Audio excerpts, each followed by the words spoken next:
Estamos con Laura Kuckerman en el auditorio de Grandes Libros, en el living de Grandes Libros, como le gusta decir a Mariana, nuestra CM. Es una especie de living, aunque hoy nos faltó el café. Van a hablar de su primer libro de cuentos, Las chicas malas no transpiran, que además tiene una tapa preciosa, recién se la estábamos elogiando mucho.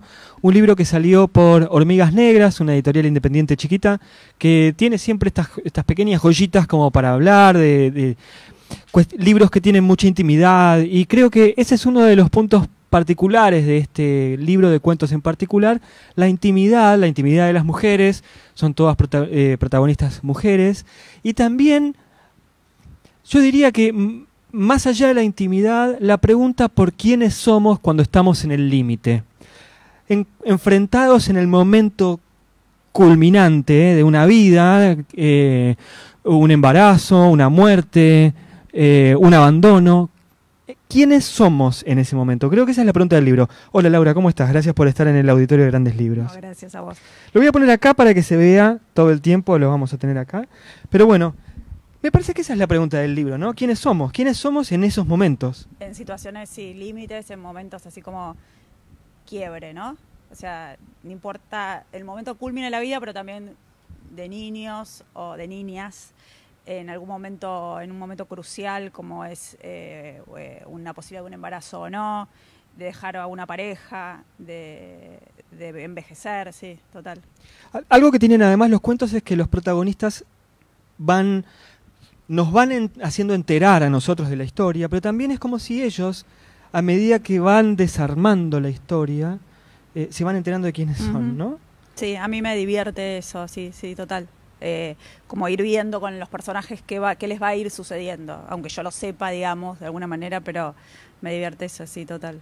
Hace años, en una entrevista como esta, yo hubiese dicho solamente mujeres en protagonistas en tus cuentos. Pero ahora no podés decir. Ahora no lo voy a... No, porque después de muchos años me he dado cuenta que hay escritoras que escriben sobre hombres y mujeres como hombres que escriben de hombres y además, mujeres. A algún hombre le preguntaría, solo hombres. Por eso, alguna vez le preguntarías... Pero hay algo que hoy en día tiene que ver con una demostración de también la individualidad de las personas, o de la identidad, mejor, de las personas, que tiene que ver con cómo una mujer piensa el rol de la mujer, ¿no? Sí, sí, puede ser una reflexión sobre el mismo género. Lo que pasa es que me parece que eso excluye muchas cosas, entonces yo prefiero evitarlo. O sea, sí, sí son mujeres y no son hombres, por algo es, pero no por una intención deliberada, digamos. Sí se puede leer desde la coyuntura. Sí, yo más que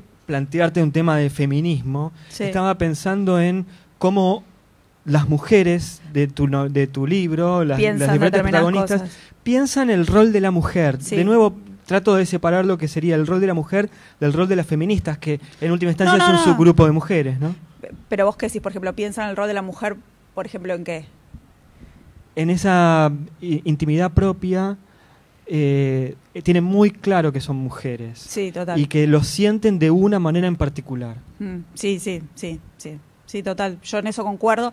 Lo que me parece de vuelta es que no excluye, digo, no baja línea. O sea, no es un libro que las mujeres piensan de esta manera porque no sé qué, no. O sea, estas mujeres piensan de esta manera, estas mujeres, ¿no? ¿Son todas chicas malas?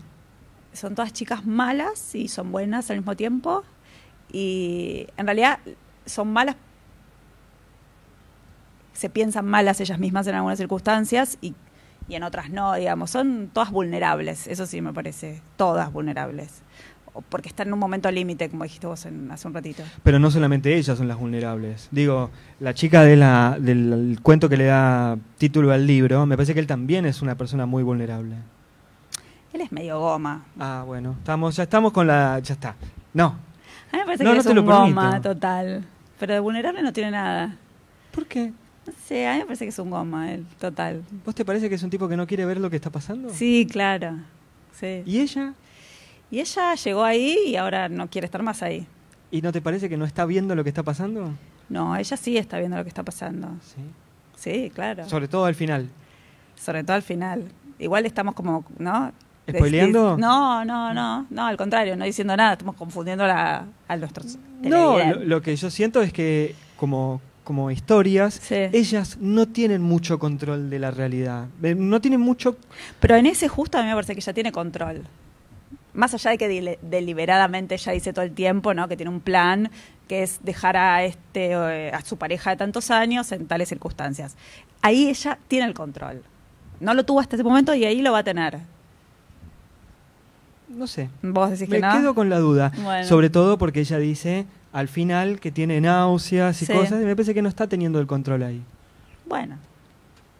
Yo creo que tiene control. Está bien, es la autora. Cuando uno es el autor.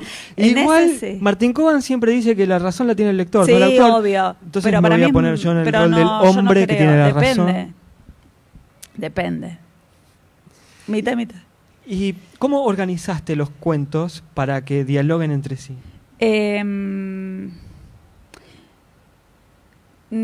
Están organizados para que dialoguen sin proponérmelo, digamos, muy rigurosamente. O sea, hay una cosa más intuitiva. Sí quería, por ejemplo, que el primer cuento sea el de la nena, pero no quería que sea una cosa cronológica. Por eso, viste, voy a una mujer grande y después... pero no están organizados para que dialoguen planificadamente, digamos, más intuitivamente, si querés. Digamos que el diálogo se da por la selección, Sí, no por el sí, orden. exacto, total. ¿Y las voces? ¿Tenés 3 cuentos en primera y 3 en tercera? Sí, también, lo mismo. A mí me gusta mucho la primera persona, mucho. Trato de no reiterarme, entonces voy como obligándome a la tercera. Si no, yo escribiría todo en primera casi, me parece. ¿Cuánto de Forn hay ahí?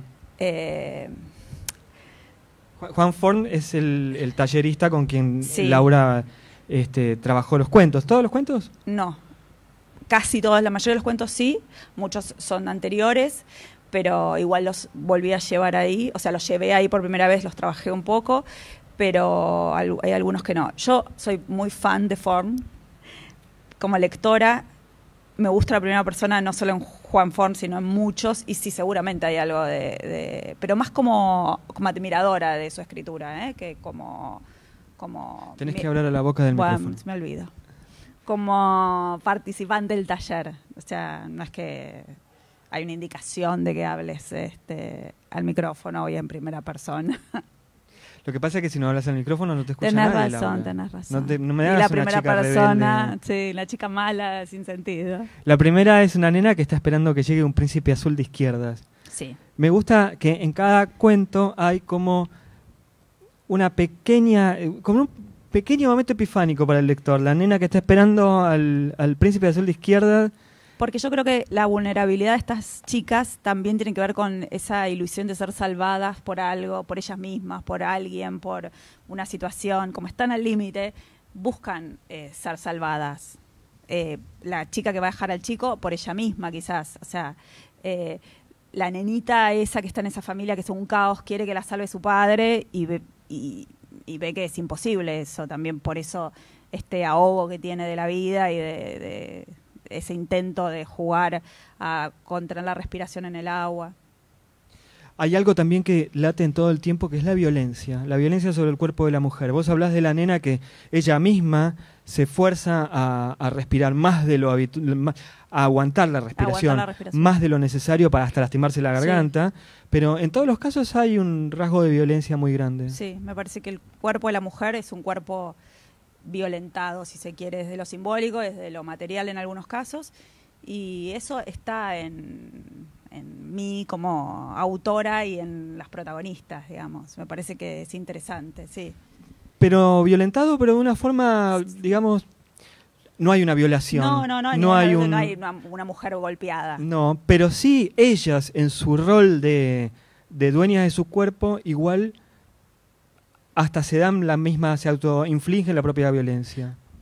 Sí, o padecen el paso del tiempo, digamos. No solo mujeres, digamos, los hombres también, pero la mujer, la que está al borde de con un Alzheimer ya avanzado, digamos, es un cuerpo que está en decadencia. La que es dueña de una lavandería recuerda un hecho donde su cuerpo fue un protagonista de una situación límite. Sí, total. El cuento que es el de la mujer de la lavandera, no me acuerdo ahora. El efecto lavadora. El efecto lavadora, creo que es el cuento que más me gustó. Sí. Es un cuento de una mujer que a partir de las manchas de un restaurante, en los manteles del restaurante, imagina las historias de Ella las tiene personas. una lavandería, entonces quiere buscar el origen de las manchas, o sea, conocer por qué tal mancha está ahí y qué es lo que pasa atrás de esa mancha, digamos. Y se mete en la vida de esas personas a partir de eso, sí. Y bueno, pero esa idea, me parece que es una idea muy de críticos, ¿no? El origen de la mancha también es el origen de la literatura, el origen de la psicología, Sí, el origen de un montón de total. cosas, ¿no? Sí, como si uno pudiera llegar al origen de algo, digamos, al inicio. Y la mancha como algo pregnante que claro, es una mancha. Total. ¿No? Y además, ¿qué sabes después? ¿Y qué te pasa? ¿Y con qué haces con eso? Nada. Ella quiere llegar al origen, sí. Son todas todas ellas quieren llegar al origen. En el sentido de que todas están tratando de entender por qué les está pasando lo que les está pasando. Sí, total, sí. O al final, ¿no? También. Como al origen como manera de velar algo, qué sé yo, como sí, descubrir algo que les permita un poco de paz también, que les contenga en sentido de continente. En una vida como la tuya, que es la de una persona que está trabajando habitualmente con medios, o durante muchos años fuiste productora de tele, ¿de qué manera trabajás esa celeridad o urgencia que dan los medios en un libro de cuentos que por ahí te llevó muchos años? Yo tengo que... Sí, está bien, qué interesante tu pregunta, Patricia. Mis preguntas son todas interesantes, Laura. No, porque yo a veces me doy cuenta que quiero como condensar por el mismo oficio del periodismo o de la producción, y hay cosas que necesitan tiempo, digamos, y que necesitan una explicación mayor, aún siendo relatos, digamos, aunque son cuentos. Y tengo como la tendencia a veces a condensar o acelerarme. Te quiero contar rápidamente lo que pasa, digamos. Y hay cosas que necesitan por ahí una mayor tiempo de descripción, de dejarlo ver qué pasa, de contarle al otro más lentamente. Nos conocemos hace muchísimos años con Laura, ¿eh? Digo, la entrevista esta es así medio graciosa y ella me titea de esta manera porque nos conocemos hace casi como 10 años. Sí, sí. En esa época trabajabas en radio. ¿En radio o en tele? Por ahí estabas en las dos cosas. Sí, total. Sí. Y en estos 10 años, ¿qué cambió? ¿En qué sentido? Y que ahora no estás más ni en la radio ni en la tele. Bueno, los medios cambiaron mucho. A mí me agotaron un poco como trabajadora de los medios y como consumidora de los medios, y eso cambió básicamente. Pero ahora estando del lado de prensa, porque además Laura es prensera en una de las editoriales más importantes de la Argentina, que es Siglo XXI, ese lugar de prensa, ¿qué buscas vos en los medios? ¿De qué manera vendés un libro a un medio? Hola, ¿qué tal? Ahora pueden tomar lápiz y papel, Laura nos va a dar la receta. Un seminario, sí, vendo lo que me interesa a mí de ese libro, depende, digamos. En algunos casos el autor, en algunos casos claramente el tema, en algunos casos tienen que ver con la coyuntura. Digamos, los libros de siglo son libros muy particulares porque son libros con mucho contenido, entonces la venta es muy interesante también de esos libros porque van dirigidos a un público lector, un público especializado, y también porque es más atractivo, digamos, en algún lugar eso. Es como un desafío mayor en algunos casos porque también implica que se acerque gente que no consume por ahí ese tipo de libros, y en otros es más fácil, digamos. Pero vos no fuiste al ensayo o a la investigación, vos fuiste a la literatura. Cuando tuviste que contar algo, sí, lo contaste en la literatura. A mí me gusta leer literatura. A mí me gusta escribir literatura, sí. A mí me gusta el terreno de la ficción, o sea, me parece que es el terreno más interesante para mí, digamos. Me gusta, me divierte, o sea, eso. Sí. ¿Y cómo venderías tu libro? ¿De qué lado lo tomarías? Obviamente no es una pregunta para decirte qué buen libro, qué sé yo. Qué hermoso ¿no? libro, cómprenlo. Pero, no. ¿de qué forma contarías? ¿Cuál sería el lector? Digo, cuando Laura, en realidad cuando todas las personas que se dedican a la prensa promocionan un libro, en realidad están siempre pensando en el periodista como un tipo de lector, que es el tipo que va a leer el libro y que además le puede dar una lectura, una búsqueda. Entonces a tu libro, venderlo también es pensar qué tipo de lector tenés. Sí, a mí me parece que si te gustan los cuentos, intimistas, protagonizados por chicas, sin necesidad de ser vos una chica, es un libro que te puede entretener, digamos, eso, básicamente. Hoy tuvimos justo una entrevista un poco más temprano en donde hablábamos de distintas masculinidades. Sí. Tal vez en el día de hoy, donde hay mucha presencia del feminismo en el debate político y en el debate social, a veces se pierde de vista que hay también muchas feminidades, ¿no? Sí, el libro creo que da cuenta de eso. Sí, hay muchas, sí, sin ninguna duda, hay muchas maneras de pensar lo femenino, los feministas, y a las mujeres, sí, total, da cuenta. Sí, no hay una mujer, me costaría definir una mujer en ese libro, o sea, o una niña, a partir de ninguno de los relatos, digamos. Ninguna de las protagonistas continúa, ¿no las ves como que continúan los otros cuentos? Hay una sola, que es la que está en el baño definiendo un posible embarazo sin saber si es de su marido o de su amante. Me parece que dialoga con otra que tiene que ver más conmigo, en realidad con la autora, o sea, que es el cuento a que yo le dedico a mi mamá. Pero porque tiene que ver con la figura de la madre que hay dando vueltas, nada más que por eso, digamos. Si no veo que la niña sea como la vieja en algún momento. Podría serlo, ¿no? También, sí. Sí, podría funcionar. Sí, por supuesto. Digo, también una vida va cambiando a lo largo de... Sí, claro, absolutamente, sí. Laura, mil gracias por haber estado en el auditorio.